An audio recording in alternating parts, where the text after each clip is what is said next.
Primeiramente, me perdoa. Eu sei que não foi você. Por isso que eu tô te ligando e vou te salvar.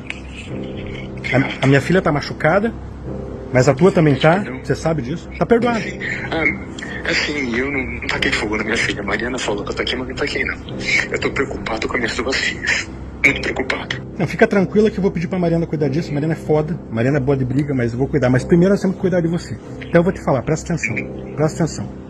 Você tá falando com um cara que é um homem de Deus. Você sabe disso. Você sabe disso. Você me investigou, você sabe quem eu sou. Não é verdade? Sim. Você sabe quem eu sou. Então presta atenção. Você viu que eu falei pro Oeste, que foi mudado, eu tive que mudar com medo. Eu falei que eu falei primeiro com o Oeste, pela injustiça que foi cometida com o Oeste. Eu sei. Eu sei. Mas ó. Eu corro risco de vários lados, eu corro risco da Polícia Civil, eu corro risco da Polícia Federal, corro risco dele. Ô, Tagliaferro, não tem um cara no Brasil que conseguiu sair do Moraes. Não foi nem o Alan dos Santos. Foi pego. Fui eu. Sou eu. Foi pego, você ficou, você conseguiu sair. Então eu vou te falar o seguinte, ó. Cara, presta atenção no que eu tô falando. Ó, esses caras são perigosos. Esses caras tentaram me matar várias vezes. No presídio, várias vezes. Várias vezes. Nas minhas fugas, não era a Polícia Federal que estava atrás de mim, era outro tipo de gente que estava atrás de mim. Mas, cara, eu passei invisível em tudo. Sim, é o PCC, né? Porque eu passei invisível em tudo, é o PCC. Por que eu passei invisível em tudo? Porque eu aprendi e falei pro Bismarck, o Bismarck não me ouviu, que a gente tem que estar sempre 2 passos à frente deles. E eu sempre estive 2 passos à frente deles, e agora eu quero te segurar, te abraçar, te proteger, pra você não morrer. E se você for preso, meu amigo... Vou fazer antes, porque segunda-feira vazou pra mim que você vai ter um pedido de prisão. Mas claro que tem um pedido de prisão, bicho. Depois que você estiver aqui, a gente pensa numa segunda etapa. Mas primeiro, ó, escute, cara, não morra, cara. Não vou morrer. Então beleza, ó. Esse aqui é meu telefone, aqui é irrastreável. Irrastreável esse meu telefone. Me liga de dia, de noite, qualquer hora. Chega para nós um áudio do ex-assessor de Alexandre de Moraes, Eduardo Tagliaferro, e o jornalista Oswaldo Eustáquio, que estão exilados ali na Europa, fugitivos da Justiça do Brasil, justamente por causa da perseguição. E agora eles vão fazer revelações aqui seríssimas e vão falar, inclusive, de um envolvimento com o PCC. Preste atenção nisso aqui, pessoal. Vídeo bomba que nós temos para trazer aqui com um áudio realmente surpreendente da fala ali do Oswaldo Eustáquio, que já foi preso aqui no Brasil e fugiu ali para a Europa, e o Eduardo Tagliaferro, que essa semana a polícia lá da Itália bateu na residência dele. Confira essa matéria agora na íntegra e voltamos em seguida. Mas ó. Eu corro risco de vários lados, eu corro risco da Polícia Civil, eu corro risco da Polícia Federal, corro risco dele. Ô, Tagliaferro, não tem um cara no Brasil que conseguiu sair do Moraes. Não foi nem o Alan dos Santos. Foi pego. Fui eu. Sou eu. Foi pego, você ficou, você conseguiu sair. Então eu vou te falar o seguinte, ó. Cara, presta atenção no que eu tô falando. Ó, esses caras são perigosos. Esses caras tentaram me matar várias vezes. No presídio, várias vezes. Várias vezes. Nas minhas fugas, não era a Polícia Federal que estava atrás de mim, era outro tipo de gente que estava atrás de mim. Mas, cara, eu passei invisível em tudo. Sim, é o PCC, né? Porque eu passei invisível em tudo, é o PCC. Por que eu passei invisível em tudo? Porque eu aprendi e falei pro Bismarck, o Bismarck não me ouviu, que a gente tem que estar sempre 2 passos à frente deles. E eu sempre estive 2 passos à frente deles, e agora eu quero te segurar, te abraçar, te proteger, pra você não morrer. E se você for preso, meu amigo... Vou fazer antes, porque segunda-feira vazou pra mim que você vai ter um pedido de prisão. Mas claro que tem um pedido de prisão, bicho. Então é o seguinte... Deixa eu te contar uma história. Eu tava indo pro Paraguai ontem. Tem um primo que eu não vejo há mais de quase 28 anos. E no meio do caminho, assim, aí ele me contou que quem ia me garantir era irmão, aí eu me toquei PCC. Aquilo não vale um centavo. Uma tia minha, que ninguém sabia pra onde eu tava indo. Ninguém, ligou pra minha mãe chorando, desesperada. Pra onde tá indo o Eduardo agora? Aí ela falou assim, porque ele tá indo contra o Adriano. E o Adriano tá recebendo um puta de um dinheiro pra assassinar ele. Meu primo. Então, você sabe, cara, isso... Ó, eu conversei com um primo da Viviane Barci, que é o Ivan. O Ivan falou assim, Oswaldo, você não tem noção da maldade que esses caras têm. Eu falei assim, eu tenho, Ivan? Claro que eu tenho. Só que eles nunca me pegaram porque eu sempre tive 2 passos à frente deles. Tem a Mary Paul. A Mary Paul, O vice-presidente da Ameripol é o Andrei Rodrigues. Você que sabe quem é. Uhum. É, Conheço. a Ameripol. Que é o cara. É o cara que cumpre as ordens do. É o chefe da PF do Lula e do Moraes. Ah, o Andrei, sim, que é sempre assim, ó, de política, o Andrei. destaque, zero, eu não conhecia, eu não sabia nem que era o parceiro, que eu tava de frente com ele, eu não conhecia, sou zero de política. O Andrei. Então presta atenção. Só que a Ameripol vai te colocar numa lista. Se colocarem, né? Porque talvez não coloquem ainda, porque só podem colocar a partir do cumprimento da ordem de prisão, que não existe ainda. Então, pra mim, eu acho que não tá.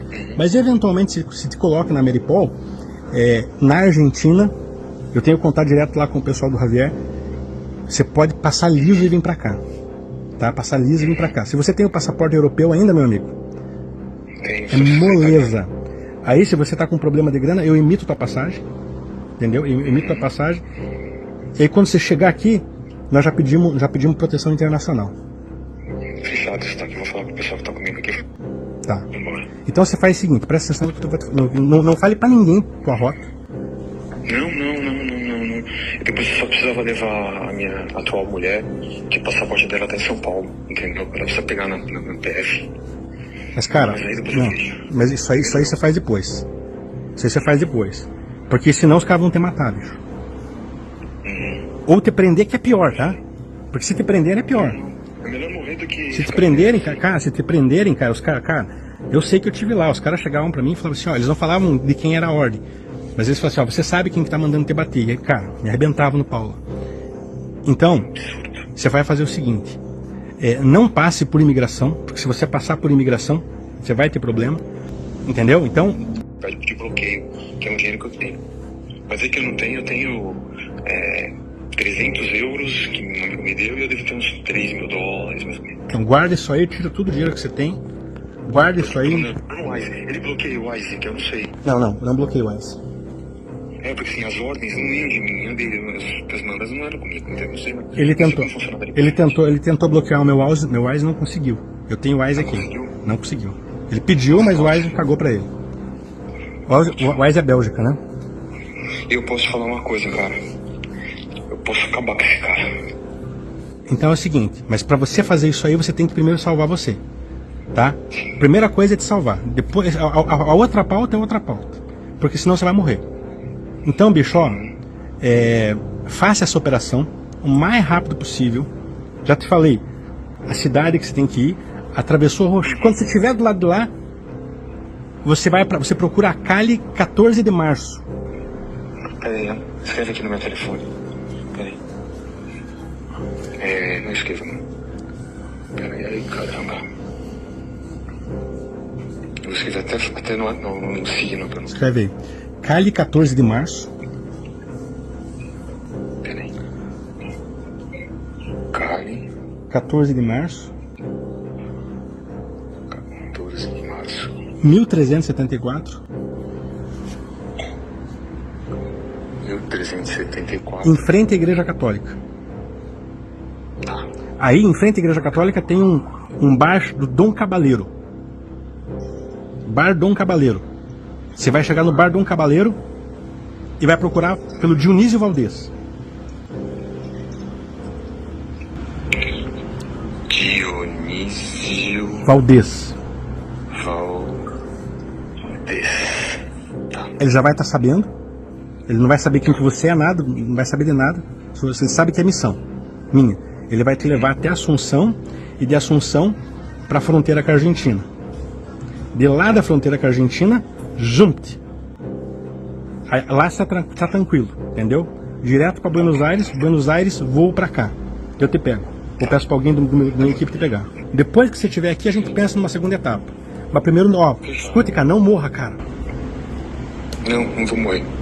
Então beleza, ó, esse aqui é meu telefone, aqui é irrastreável esse é meu telefone, me liga de dia, de noite, qualquer hora.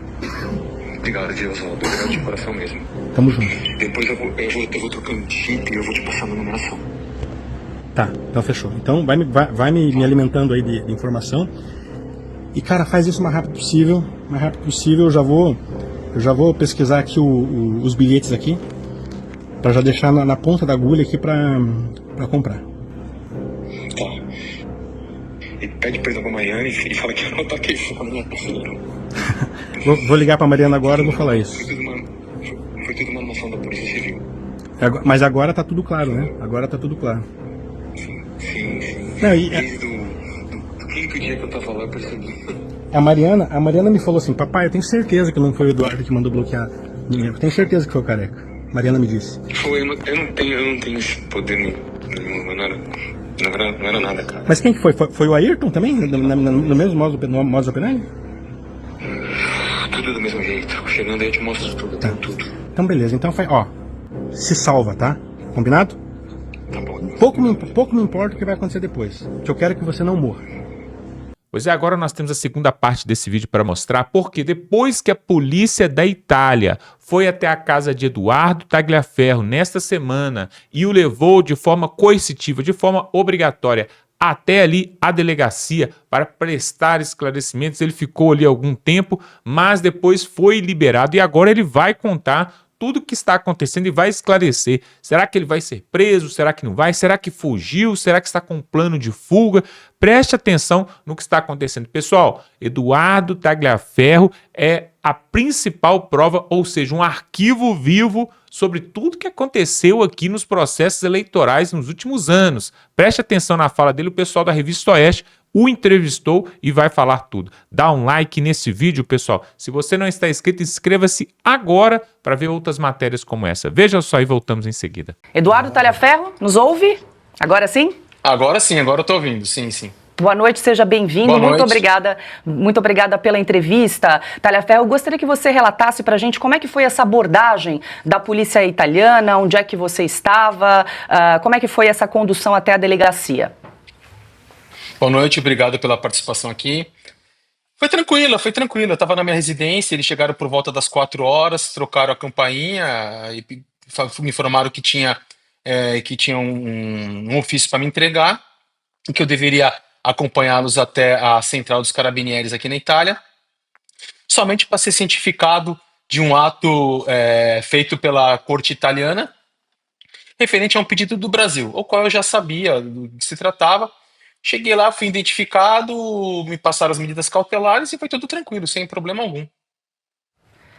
Perfeito. Tagliaferro, deixa eu incluir aqui os parceiros nessa conversa. Adalberto Piotto. Tagliaferro, boa noite. Primeiramente, o seu caso é muito específico, porque você não tem nenhuma condenação no Brasil e normalmente processos de extradição são quando você já tem uma condenação e normalmente transitado em julgado. Não é o seu caso. O seu caso você conhece melhor, mas me permita aqui só repetir, você divulgou abusos da justiça e essas informações é que deveriam estar sendo investigadas. Ao contrário, faz agora o ministro Alexandre de Moraes pedindo a sua extradição, enfim, com todo esse processo. A justiça italiana já teve conhecimento exatamente do que é este seu caso? Ou ela só recebeu um pedido de extradição e queria saber de você alguma coisa para, obviamente, aplicar essa medida cautelar enquanto ela vai analisar? Você percebeu que eles conhecem o caso, inclusive porque a lei brasileira, em tese, não deveria permitir sequer o pedido de extradição porque ele é abusivo. Mas a justiça italiana entende qual é o seu caso já ou ainda não? Na verdade, boa noite. Na verdade, a justiça italiana ainda não sabe do que se trata.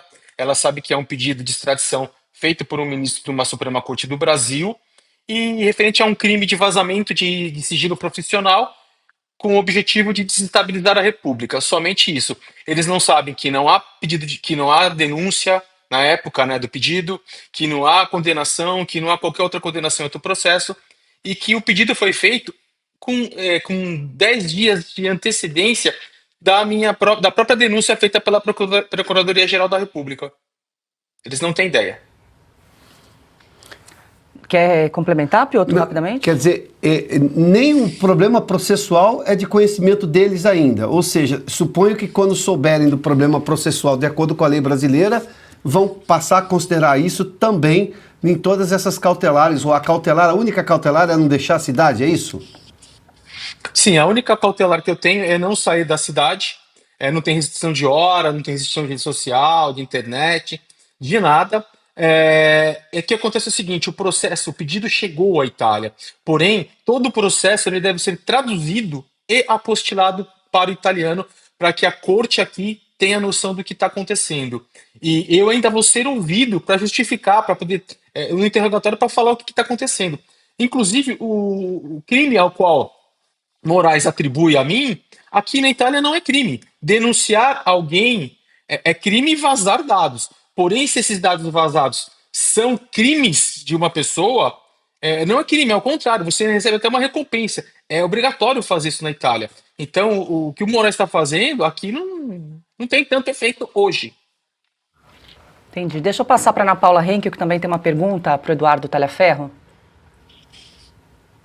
Boa noite, Talhaferro. Obrigada pela entrevista. Talhaferro, na verdade, eu tenho duas perguntas. Uma, porque eu sei que você tem cidadania italiana, por isso você foi para a Itália. Por que você não veio para os Estados Unidos? Porque parece que o mundo anda meio desestabilizado, né, em relação ao respeito às constituições.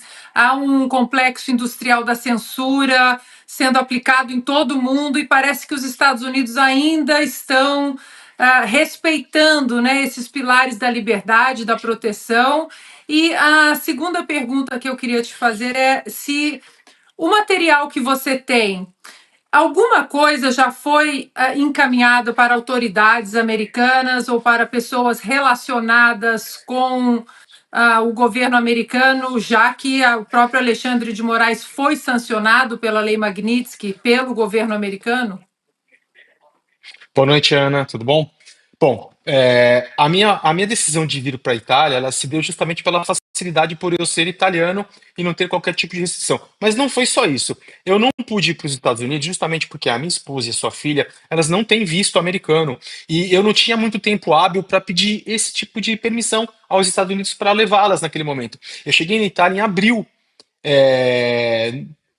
para poder me estabilizar, ver tudo direitinho. E só em julho é que eu comecei a divulgar mais coisas com relação a Alexandre de Moraes. Então eu não tive como ir para a Itália naquele momento, justamente por uma questão burocrática de visto de pessoas que estavam comigo e deveriam me acompanhar. Com relação à tua segunda pergunta, sim, eu já entreguei nas mãos de autoridades americanas. O material já se encontra em poder deles. Parte do material, próprio, conversando com o próprio Figueiredo hoje, ele também utilizou para poder fazer as sanções ao ministro Alexandre de Moraes, e a gente vai continuar fazendo, Ana. Não tem fim, não tem prisão que me segura. Augusto Nunes. Talhaferro, boa noite, muito obrigado pela entrevista. Queria saber o seguinte, você é acusado de não ter consumado crimes planejados por um juiz. Essa é a verdade, a realidade é essa, tá certo? Você impediu a consumação. Ao denunciar, você denunciou um culpado. Eles te acusam do que exatamente? É vazamento de documentos? Eles me acusam de ter vazado conversas sigilosas entre eu e servidores dos tribunais, agora como organização criminosa, e o famoso lá do golpe, né? Atentado violento contra o Estado Democrático de Direito, né? Agora eu virei aí um golpista. Aliás, todo mundo nas mãos de Moraes hoje é golpista. Essas são as acusações que são feitas a mim. E, na verdade, o que foi vazado são crimes, são atitudes erradas cometidas pelo próprio ministro Alexandre de Moraes e a sua equipe. Deixa eu passar para o Silvio Navarro, que também tem pergunta. Tagliaferro, boa noite, obrigado pela entrevista. Bom, acho que já temos um ponto importante aqui nesse final da sua fala. Em momento algum, inclusive para pedir a sua prisão, o ministro Alexandre de Moraes diz que o conteúdo vazado não é autêntico. Pelo contrário, ele está admitindo a autenticidade de todo o conteúdo que você tornou público. Portanto, ele admite o crime. Eu acho que só para partir desse ponto. E aí, duas perguntas de forma breve. Bom, eu procurei, não encontrei. O seu nome está na Interpol, na lista da Interpol? Eu não achei o seu nome. E o segundo ponto, que você conversava com Paulo Figueiredo mais cedo, que eu acho que é interessante trazer para cá também, para o S Sem Filtro, as autoridades da Itália, e ouvi isso também do advogado Fábio Pagnozzi, ele já fez essas publicações nas redes sociais, que defende a Carla Zambelli, não tem ciência da aplicação da Lei Magnitsky contra o ministro Alexandre de Moraes. Procede isso? Sim, de fato, meu nome não vincula, não veicula na Interpol. Eu tive informações de pessoas, de interlocutores de governo, que me disseram que houve sim uma tentativa de inclusão do meu nome à Interpol, só que ela foi negada pela Interpol. Porque se de fato meu nome tivesse na Interpol, eu já estava detido, porque eu já fui parado 2 vezes aqui na Itália, uma em Roma e uma aqui, inclusive, aonde eu resido, né? Mas com certeza não tem nada na Interpol, não. E com relação à Magnitsky, sim, a Itália não está sabendo. Eu percebo que eles não têm noção do que acontece com o Brasil. Eles não sabem sequer quem é Alexandre de Moraes, qual que é o poder que ele tem, e muito menos que se trata de um sancionado pelos Estados Unidos. Talhaferro, só para eu confirmar uma informação que você disse, que um dos crimes que é atribuído a você, essa questão do vazamento de informações, não seria considerado crime na Itália, já que você estaria denunciando crimes que teriam sido praticados. A justiça italiana rejeitou esse pedido de prisão do ministro Alexandre de Moraes, correto? Qual foi a alegação da justiça italiana para rejeitar esse teu pedido de prisão? Ela não fala qual que foi a alegação, ele pediu que eu fosse preso e extraditado, e preso em cautelar aqui na própria Itália, ficasse preso dentro de um presídio italiano. Porém, os 3 magistrados da corte aqui de Catanzaro, eles falaram que não, que somente eu vou recolher os meus documentos para que não ocorresse uma eventual fuga, e que eu devo cumprir todo o processo de extradição, que pode ser efetivado ou não, dentro do domicílio do município que eu moro. Mas não me impedem também de eu trocar de município ou de ir para outro lugar, outro estado. Basta somente eu avisar a corte que eles fazem todo o trâmite. Perfeito. E seus advogados disseram quanto tempo vai demorar para que a justiça italiana possa analisar o seu processo de extradição e, eventualmente, outros pedidos aí da justiça brasileira? Bom, normalmente um processo de extradição dentro da Itália ele leva em torno de 2 anos, de 7 meses a 2 anos. 7 meses para começar e 2 anos para terminar. Tudo vai depender da velocidade. E eu vou ser sincero, a velocidade das cortes do sul da Itália é um pouco devagar, salvo se o Alexandre de Moraes tiver de fato alguma influência na corte italiana e conseguir acelerar esse processo. Mas, em média, esse processo levam 2 anos para serem concretizados. Certo. E você entregou o seu passaporte, os seus passaportes à autoridade italiana? Fiz questão de entregar os meus 3 passaportes, o passaporte que contém meu visto italiano, que está vencido, o passaporte, o meu passaporte brasileiro e o meu passaporte italiano. Eu podia somente entregar o italiano, que eles não sabiam se eu tinha ou não o brasileiro. Mas eu fiz questão de entregar os 3 passaportes e também a minha carteira de identidade italiana. Perfeito. Augusto? Bom, em 2010, o Supremo Tribunal Federal negou a extradição pedida pela Itália, a extradição do Cesare Battisti, cujo advogado era o Luiz Roberto Barroso. Então eles não se negaram a extraditar um assassino condenado à prisão perpétua por 4 homicídios no mínimo. Seus advogados certamente sabem disso. Estão querendo a tua extradição por ter revelado a verdade. O mesmo tribunal que que se negou a extraditar o Cesare Battisti, um terrorista. Sim, é a mesma situação, com uma pequena diferença, que o Cesare Battisti era um criminoso de fato. E no meu caso, trata-se de um crime político. Eu sou um denunciante. É isso aí. É isso aí. Diga, Piotr. Inclusive a própria... Piotr, existe um tratado de Roma que ele protege o denunciante. O denunciante não pode ser preso e tampouco extraditado. É uma obrigação da pessoa denunciar alguém. Inclusive, a Europa, ela recompensa pessoas que fazem isso. O próprio Código Italiano também, no seu direito penal, diz claramente que é crime, sim, vazar dados sigilosos. Porém, se esses dados sigilosos tratam-se de uma denúncia de um crime cometido por alguém da instituição, não é crime. Não é crime. Só que a Itália ainda não está sabendo muito bem o que está acontecendo. Talhaferro, no Brasil normal também denunciar abusos judiciais seria também recompensado. É que nós não estamos num país normal e você conhece muito bem essa realidade. A minha pergunta é bem objetiva. Os seus advogados vão levar a justiça italiana até como forma de explicar o porquê você está sendo perseguido, qual é a exata situação do Brasil, do Supremo Tribunal Federal, do ministro Alexandre de Moraes sancionado com a Lei Magnitsky, outros juízes do Supremo Tribunal Federal sancionados com a perda de visto americano, ou seja, todo o envolvimento agora que tem os Estados Unidos diante dos abusos da justiça brasileira. Os seus advogados vão levar isso à justiça italiana para que ela tome conhecimento desta realidade? Sim, sim. Essa é a linha de defesa dos meus advogados aqui na Itália, tanto os da Calábria quanto os de Roma. Trazer aqui ao conhecimento da justiça italiana que se trata de um magistrado sancionado, um magistrado que ao mesmo tempo é o julgador, é a vítima e também é o réu, que isso também não pode acontecer aqui na Itália. Então tudo isso vai ser informado, vai ser as cortes italianas ficarão sabendo que de fato, judicialmente, o que acontece com o Brasil e quem é Alexandre de Moraes. Ana, tem mais uma pergunta para o Talhaferro? Talhaferro, quando você diz, né, e que é o que agora o Supremo te acusa de vazar dados sigilosos, nós estamos falando de conversas de WhatsApp. Aqui nos Estados Unidos, conversas de WhatsApp não entrariam em dados sigilosos. Como é a legislação no Brasil? E a pergunta é essa, se conversas de WhatsApp entram nessa categoria de dados sigilosos, governamentais, etc.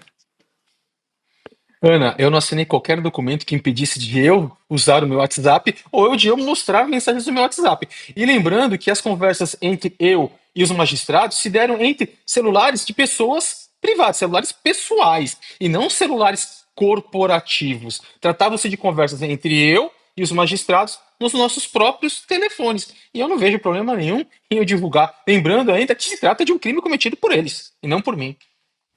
Acho que dá tempo ainda para mais uma pergunta. Silvio? Tagliaferro, acho que o lado da sua defesa na Europa tá bem claro. Agora, e no Brasil? Como é que você pode se defender de um juiz que é vítima, nesse caso, ele é o acusador contra você e ele vai julgá-lo e pediu a sua prisão? Chega a ser cômico, chega a ser engraçado, porque nós estamos falando da pessoa a qual eu estou acusando, que ele de fato cometeu. Vocês já viram aí que eles falam que eu vazei dados, mas em momento algum eles negam. Eles não falam que eu vazei dados e estou mentindo. Eles estão se certificando, eles estão cientificando que tudo que eu estou falando é verdade. E assim, eu sei que é verdade, está disponível para qualquer um que queira fazer uma perícia e comprovar. Então, não tem um julgamento justo, um julgamento real, verdadeiro. Isso aí, com relação ao Brasil, eu até sei, vou ser condenado, vou ser um monstro, mas eu quero, sinceramente, desculpa, eu quero que ele se dane e eu vou continuar denunciando ele. Eduardo, quero agradecer muito a gentileza de conversar conosco. Tem mais alguma coisa que você queira falar, algum ponto que você queira tocar que não foi perguntado, Talhaferro?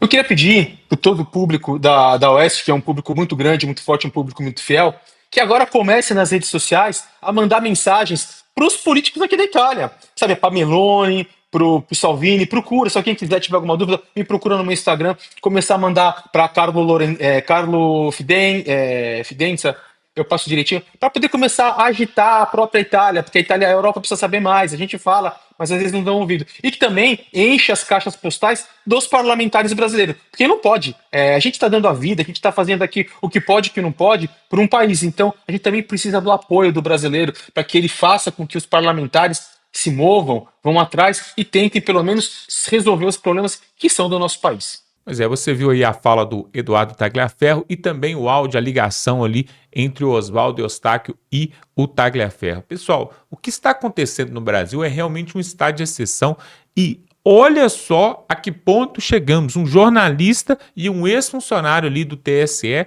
tem que sair fugido do Brasil às pressas, escondidas, e O Oswaldo Eustáquio, inclusive, falou aqui sobre uma surra que ele tomou na cadeia, né? Que a imprensa falou que poderia ter sido um escorregão que ele tomou, ele poderia ter se acidentado sozinho, mas não foi isso, não. Ele volta a confirmar que realmente apanhou. Inclusive, ele fala com o Eduardo Tagliaferro, durante essa ligação, que é melhor que ele morra do que ser preso. Olha o que ele falou para ele, porque se ele for preso, que ele vai ser espancado ali na prisão, ali na penitenciária, ou seja, na delegacia, onde for.